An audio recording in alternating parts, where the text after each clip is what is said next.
পাঁচটি স্তম্ভ, পাঁচটি বেনা বা পাঁচটা খুঁটি, এই পাঁচটি খুঁটির উপরে ইসলাম প্রতিষ্ঠিত। এর মধ্যে একটি হলো নামাজ। নামাজ আল্লাহ রসুল সাল্লাল্লাহু আলাইহি ওয়াসাল্লাম বলেছেন, বাইনাল কুফরি ওয়াল আবদি তারকুস সালাহ, যে একজন কাফের আর একজন মুসলিমের মধ্যে, বান্দার মধ্যে ব্যবধান হলো নামাজ। একজন কাফের নামাজ পড়ে না আর মুসলমান নামাজ পড়ে, এটা তার প্রথম পরিচয়। সুতরাং নামাজের গুরুত্ব এবং তার ফজিলত বিশাল। সম্মানিত উপস্থিতি, আমাদের দেশে একটা প্রচলিত কথা যে কোরআনের 82 জায়গায় নামাজের কথা বলা আছে। এটা আমাদের প্রচলিত কথা। কি কথা? প্রচলিত। সুতরাং আসলে কথাটা কতটুকু সত্য মিথ্যা, এটা যারা কোরআন হাদিস সম্পর্কে জেনে না জেনে শুধু শুনে শুনে বলে তারাই বলতে পারবে। আমি কোরআনের প্রতিটা পৃষ্ঠা খুলে শুরু থেকে 30 পারা পর্যন্ত যতটুকু বাস্তবে দেখেছি, কোরআনের 99 জায়গার মধ্যে আল্লাহ তাআলা নামাজের কথা বলেছেন।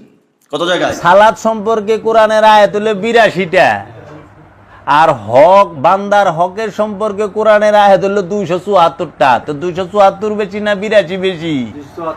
তো 82টা হলে ফালবার বলেছেন, 274টা তো কনই না। কি রে কইলে আমি তো মাগনা ওয়াজ করবার আইসি, দেখে আপনার ওয়াজ শুনতাছে। আমি আপনার মসজিদের ইমাম সামনা, যদি কয় এই যে শুক্রবারে জুম্মার এমন আছে যে খুদবার আগে চাকরি যায় পারেগা, আর যে নামাজ করবো হ্যাঁ ওই নামাজে খারাই করবো শালার বু, খালি সালামটা ফিরাই লই, তোর লাত্তিটা মসজিদটা বাইর করে দেব। এটি বাস্তবতা। এখন আহেন আপনি, আল্লাহ বলছে আল্লাহ রহমানুর রহিম।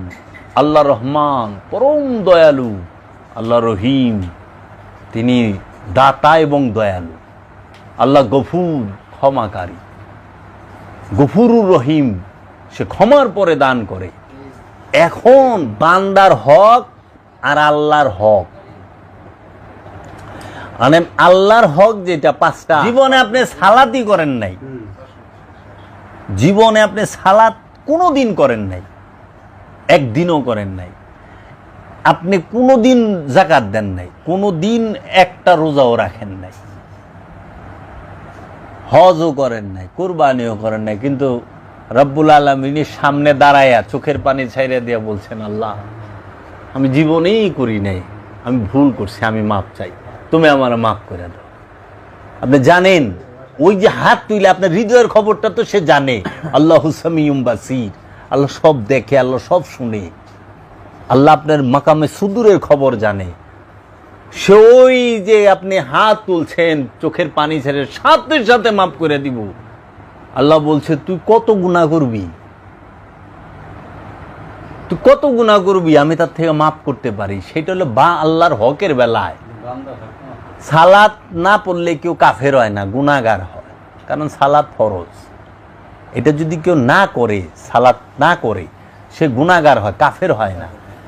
যে যাকাত না দেয় সে গুনাহগার হয়, কাফের হয় না। যে হজ না করে, জীবনও করে নাই, সে কাফের হয় না, গুনাহগার হয়। তাহলে কাফের হয় কি করলে আর গুনাহগার হয় কি করলে, এইটি সে নাগে জানবে না। অনেক মোল্লা ঠেলা মাইরে কয় এত নম্বর মৌলবী শরীফের মধ্যে আছে, মৌলবী শরীফের মধ্যে লেখছে যে দেখেন নামাজ না পড়লে কাফের হইয়া যাইবেন। আশ্চর্যের বিষয়, সালাত হচ্ছে ইবাদত, আকীদা না। দাসত্বর আকীদা, আকীদার পরে আসে ইবাদত। যার আকীদা খারাপ সে হয় কাফের। আল্লাহ এবং আল্লাহর রসুলকে যদি কেউ বিশ্বাস না করে, আল্লাহকে যদি কেউ বিশ্বাস না করে, সে হয় কাফের। শুধু আল্লাহকে বিশ্বাস না করলে সে কাফের হয় না, আল্লাহর রসুলকে যে মানে না সে কাফের। আবু জেহেল আল্লাহকে মানত, আবু জেহেল আল্লাহরে যদি না মানত তাহলে কাবার গিলাপ ধরে কসম খাটতো কে? প্রতিটা যুদ্ধের আগে কাবার গিলাপ ধরে কসম কাইটা যেত, কাবার ছায়া তলে বয়ে থাকতো যদি কাবা বিশ্বাসই না করতো। মুহাম্মদ সাল্লাল্লাহু আলাইহি সাল্লামকে রসুল মানে নাই, তারে বাইশটা কইছে, জীবনে রসুল আল্লাহ কয় নাই। তো আবুল আহাব আবু জাহেল কিনা সবটি খোদা মানতো, কিন্তু রসুল মানতো না। এই রসুল না মানার কারণে হয়েছে কাফের, বুঝছেন? এখন আপনি রবের ইবাদত একটাও করেন নাই, রব আপনারে ক্ষমা করবে, কিন্তু আপনি তো রহিম মিয়ার টাকা মাইরা দিছেন। রহিম মিয়া তার আল্লাহ না, বান্দা, বড় কাইস্টা লোক, শেষরা লোক। রহিম সাহেব মাফ করে দেন। জাগা কি আল্লাহর মারছেন? এই যে বাড়ির বাউন্ডারি দিবার যাইয়া এক হাত ঢুকে গেছেন, এটা কি আল্লাহর জায়গা না বান্দার জায়গা? বান্দার আমানত। জায়গা তো আল্লাহর, কিন্তু আমানত তো বান্দার। তো বান্দার আমানত নষ্ট খেয়ানত করবেন আপনারে, বান্দায় না মাফ করলে? আল্লাহ কোরআন বলতেছে সুন্নাতুল্লাহি লা তাবদীলা, আল্লাহর আইনের কোনো পরিবর্তন হয় না। আল্লাহর আইনের পরিবর্তন হয় না। লা তাবদীলা কালিমাতিল্লাহ, আল্লাহর কালামেরও পরিবর্তন হয় না। এখন আপনি বান্দার জাগা মারছেন, বান্দার হক মারছেন, বান্দার রাস্তা আটকাইছেন, বান্দারে হুদাহুদি পিটাইছেন। হাতে একটা লাঠি আছে দেখছেন, হুদাহুদি গোয়ার মধ্যে একটা বাড়িটা দিল, কিচ্ছু না, চিনে না, জানে না, ক্ষমতা আছে, দিই একটা বাড়ি। কারণ আমি পুলিশ, একটা বাড়ি দিয়ে দিলাম, আমার ক্ষমতা আছে না, ও কি করব?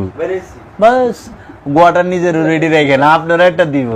বাবা জাহাঙ্গীর কইছে কেউ রে জীবন একটা থাপড় দিস না অন্যায় ভাবে, তাহলে তোর গালটা রেডি রাখিস, এই জন্মেই তোরে থাপড়টা খাওয়াই নিব। যদি এই জন্মে না খাওয়াছে, আগামী জন্মে খাওয়াইবো, কিন্তু এটা মিট যাইব না, কারণ হক তো বান্দার হক নষ্ট। প্রতিটা মানুষ ধরা খাইব যায় বান্দার হকে।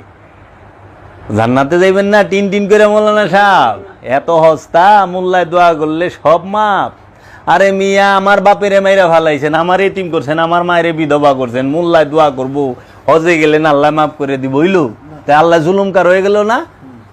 আমার উপরে তো জুলুম হইলো যে আমার বাপেরে, নিরপরাধ বাপেরে সে মাইরা ফালাইলো। আমার জীবনটা কষ্টে কষ্টে আমি বড় হইলাম, আমার মা তার জীবন যৌবন নষ্ট হয়ে গেল। আর হ্যাঁ, মক্কায় যায় পানি ছেড়ে দিস, আল্লাহ মাফ করে দাও, আল্লাহ মাফ করে দিল। তা আল্লাহ কি সামাদ রইল? আল্লাহ তো জুলুমকার হয়ে গেল গা। অগ ভাষায় আল্লাহ তো জুলুমকার না, আল্লাহ ন্যায় বিচারক। আল্লাহ কি কাহার। এই কাহার রূপ কখন দেখবেন? বান্দার হকের বেলায়। বান্দার হক যখন সে ধরব, তখন সে হবে কাহার রূপ ধইরা বিচার করব, ন্যায় বিচারে কঠোর। আরেকটা রূপ আল্লাহর আদিল, যিনি সূক্ষ্মতি সূক্ষ্ম বিচারক। এই দুইটা রূপে আল্লাহ বিচার করব বান্দার হকের বেলায়। কি করছস? আমার হকের লেগে কোনো ঠেকা নাই, সব মাপ। বান্দার হক এর লেগে আপনার চলাফেরা আল্লাহর লগে না বান্দার লগে? ঠিক মতো চলতে হইব। ঘুষ খাইলে অবস্থা খারাপ, সুদ খাইলে অবস্থা খারাপ, মাইসেরটা মাইরা খেলে অবস্থা আরো খারাপ, পরের জুলুম করলে অবস্থা আরো খারাপ। দাম বেশি রাখলে দোকানে, ওজনে কম দিলেন, বেজাইলা মাল বেচলেন, সব বান্দার হক। কোরআনে 274 বার আপনারা দোয়া করেন, আমি এটা বাইর করতেছি, হয়ে আইসা আমার অনেকটা, আমি এইটা একটা কিতাব বাইর করুন, খালি কোরআনের আয়াতগুলা থাকবো যে মানুষ তোমরা দেহ, এটি কয় না কি রে, হেও বান্দার হকে আটকে রইছে। আল্লাহ কইছে লা তাকরাবুস সালাহ ওয়া আনতুম সুকারা, লা না না তাকরাবুস সালাত, নামাজে সালাতের দ্বারের কাছে যায় না। ওয়া এবং আনতুম সুকারা, মোহগ্রস্ত অবস্থায়। সুকারা শব্দের অর্থ হলো মোহ। আরও যদি ভাঙেন, শাক্কার আরবিতে বলা হয় শাক্কার, শাক্কার মানে চিনি, আর সুকারা মানে মধু, মিষ্টি, মিষ্টি মিষ্টি জাতীয়, মিষ্টির ধারের কাছে যাইবেন না করছে। লা তাকরাবুস সালাহ ওয়া আনতুম সুকারা, মোহটা মানুষের মধুর থেকেও মিঠা।